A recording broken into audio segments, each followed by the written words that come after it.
Fire followers. 5 months after the fire, visitors to burned hillsides talked about a plant they'd never seen before, the whispering bells.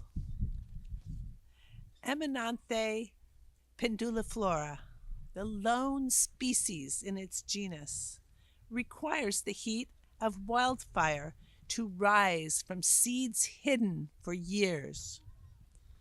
California's chaparral country, canyons stacked with fuel, only noticed by outsiders when the winds throw flame across the ridges. After the rainfall of the winter months, charred branches point towards endings. The shattered soil holds a different story. New stem and leaf, then inflorescence. The Jepson taxon page, precise and dry, calls the calyx lobes bell-shaped, glandular, yellow or white, hairy, persistent in age, withering, papery, enclosing fruit.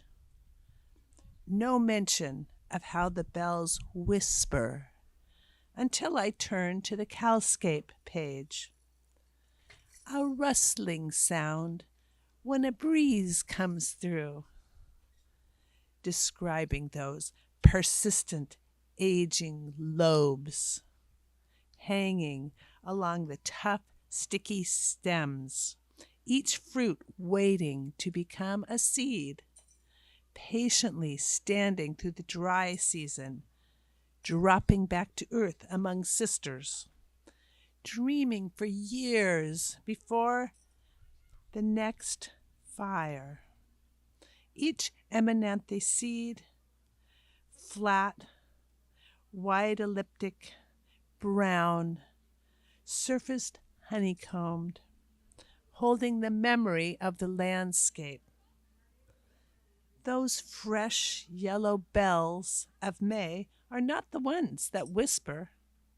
I will return to hear for myself their rustling sound in the season we call September.